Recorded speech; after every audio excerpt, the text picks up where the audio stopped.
Good day everyone! Ito ang aking finished product. Gumawa ako ng caldereta, my own version. Kasi lahat naman tayo, bawat isa ay may kanya-kanyang version. At tingnan niyo kung gaano kasarap ang aking version sa pagluluto ng caldereta. Okay?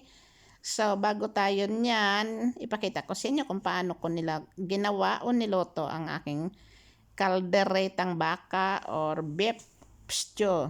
Ayan, lagyan muna natin ng mantika at igisa natin ng ating garlic. At ang halo-haloin lang natin yan muna para ang ating flavor ng ating garlic ay lumabas. At sinunod na natin ang ating onion. Siyempre, ganun palagi ang ating style niyan magluto para lumabas ang kanyang bango. Ngayon, lagyan natin ng 1 can of tomato. Yan. Masarap yung aking 1 can of tomato. Kompleto na kasi yan. Mayroon niyang different kind of spices. So, ngayon, lagyan natin ng asin. And then, black pepper. Paprika. Cumin. No, bango sa karne yan, guys. Yung cumin. Coriander.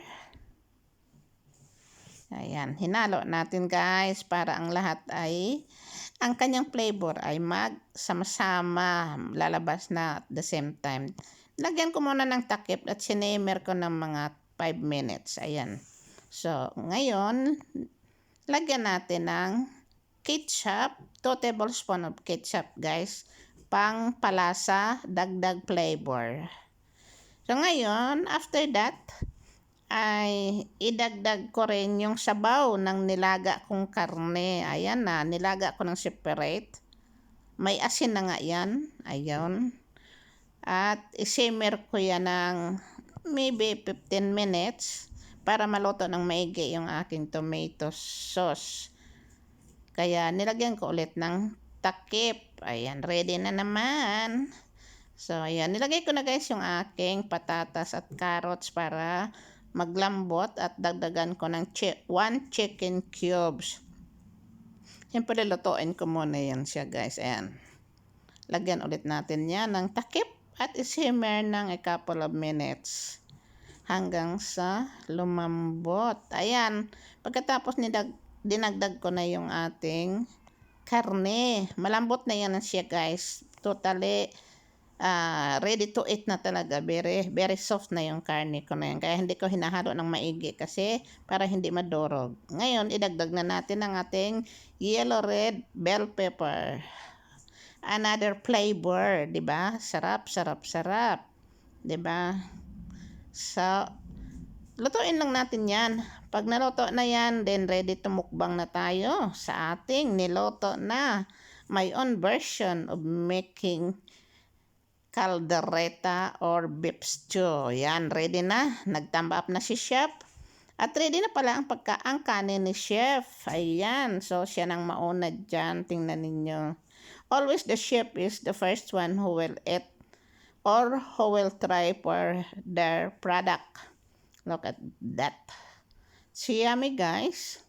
It's nice always that you have your own version so that you have your own signature. And then you can add a little bit of cheese. Ang cheese kasi ay nagadagdag flavor.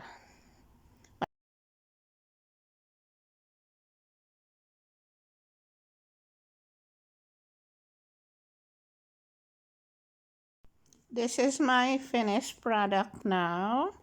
My sandwich, egg and bacon. Ayan guys. First, alam ko sa inyo kung paano ko ginawa itong aking sandwich. Ayan ang aking ingredients. My cheese, bread, egg, and bacon. So, ayan. Simulan na natin guys ang ating paggawa kung paano natin gagawin ang bago. Ang lahat ay of course, lutuin muna natin yung ating bacon.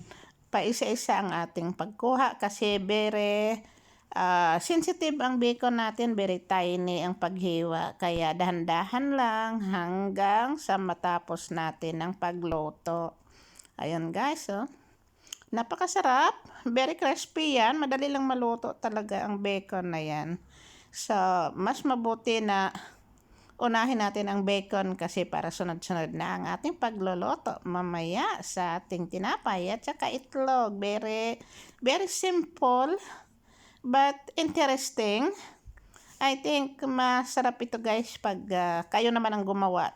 Subukan nyo. Ayan, tapos na ang ating pagluluto. So ngayon, kukunin muna natin at isunod naman ang the next batch ng ating bacon. Ayan.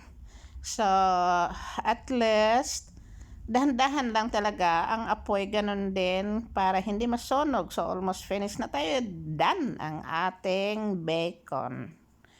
So, lagyan natin ng konting oil para i-toast natin yung ating bread kasi masyadong dry ang ating frying pan.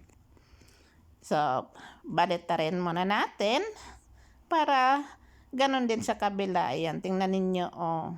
So, kasi mas maganda pag mainit sa paglagay natin ng cheese, madaling mag-melt. Ayan guys, oh. Ilalagay na natin ang cheese. So, maya-maya, melted na yan. Ngayon, lagyan natin ng itlog. Ayan guys, tingnan ninyo. Nilagay ko na lang sa dulo kasi yung itlog ay naga-slide at nilagyan ko ng kaunting salt. Huwag masyadong marami kasi yung ating cheese ay medyo maalat din at kaunting pepper. So, para balance ang kanyang taste. Kasi kailangan ng asin ang ating itlog. Ayan. Tingnan ninyo.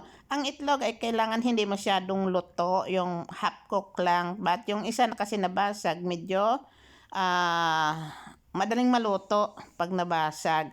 Pero yung isa okay siya.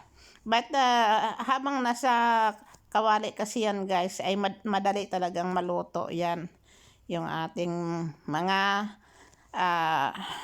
ingredients na yan, lalo na yung itlog, sabihin natin gustong half lang. So ready na, tingnan ninyo. Oh. Kaya nilagyan ko na ng, ginupit ko yung basilic, ang aking violet na basilic, na maraming humahanga dyan kung saan ko kinuha yung aking violet na basilic guys. Same taste. Ayan, ready na guys. So ilagay ko sa aking wooden plate.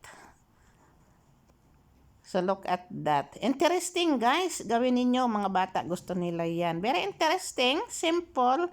For me it's healthy except for the bacon. Ayan, finished product natin. Hiniwa ko kasi tinignan ko yung itlog kung luto.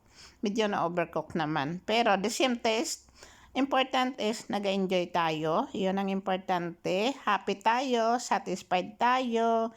Yun ang importante kung tayo yung magluluto. 'Di ba? Anhin natin ang pinakamasarap kung hindi nag-enjoy ang lahat. 'Di ba? Ang importante is the enjoyment, satisfied, happy. Ayan. So malapit na tayo. Ay, oh my God. Gusto ko nang kumain. Masarap.